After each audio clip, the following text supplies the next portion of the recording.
കടലിൽ വല വീശി മീൻ പിടിക്കുന്നത് ഞാൻ ആദ്യമായിട്ട് കാണുന്നതാണ്. അപ്പം ചീന വലക്കാർ കണ്ടിട്ടുണ്ട്, പിന്നെ ബോട്ടിലൊക്കെ പോയിട്ട് വല കടലിൽ ഇട്ടിട്ട് മീൻ പിടിക്കും. പക്ഷെ ഇത് കണ്ട, നമ്മളുടെ തിരമാലകൾ അടിക്കുമ്പോൾ അതിൻ്റെ കൂടെ മീനുകളും പൊങ്ങി വരും. അപ്പം നമ്മളുടെ മുകളിൽ നിന്ന് പരുന്തൊക്കെ താഴേക്ക് വന്നിട്ട് റാഞ്ചി കൊണ്ടുപോകും, മീനുകളൊക്കെ റാഞ്ചി കൊണ്ടുപോകും വെള്ളത്തിൽ നിന്ന് തന്നെ.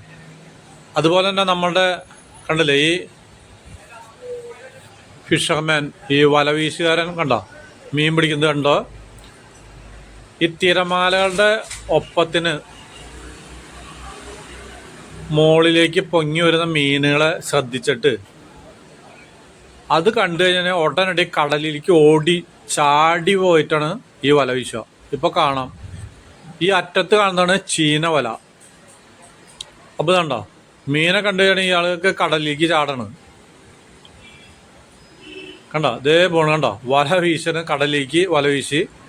അപ്പം തിരമാലകൾ കടലിലേക്ക് തന്നെ തിരികെ പോകുമ്പോൾ മീനുകളെ കയ്യിൽ പെട്ടുണ്ടാവും.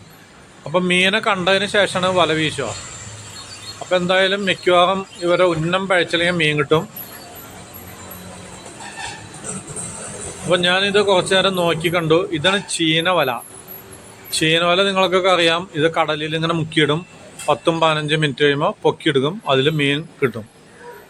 അപ്പോൾ ഇതാണ് നമ്മളുടെ കടലിലേക്ക് ഇങ്ങനെ ഒരു വഴിയല്ല, ഇത് ശരി പറഞ്ഞാൽ പുലിമുട്ട് എന്ന് പറയും.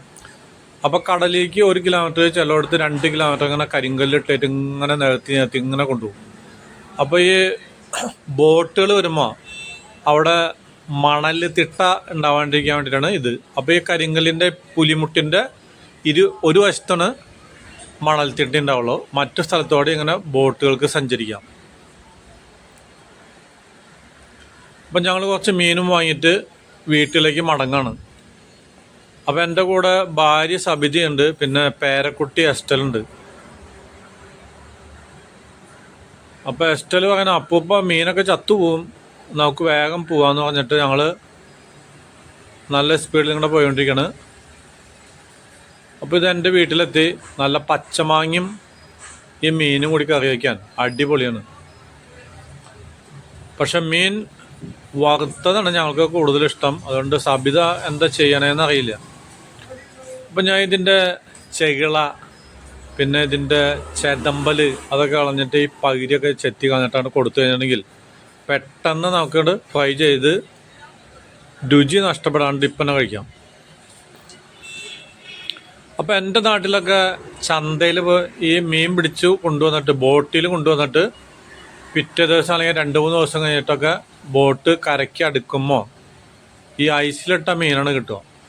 അപ്പോൾ ചന്തയിൽ പോയിട്ട് ലേലം വിളിക്കും, എന്നിട്ട് പിന്നെ സൈക്കിളല്ല മോട്ടോർ സൈക്കിളിൽ കൊണ്ടുവരും. അപ്പോൾ എൻ്റെ കുട്ടിക്കാലത്ത് കാവ്, ഇന്നിപ്പോൾ നിങ്ങൾ കാവ് എന്ന് വെച്ചിട്ടുണ്ടെങ്കിൽ അമ്പലത്തിൻ്റെ തന്നെ ഒരു കാവ്, പക്ഷേ ഇതല്ല.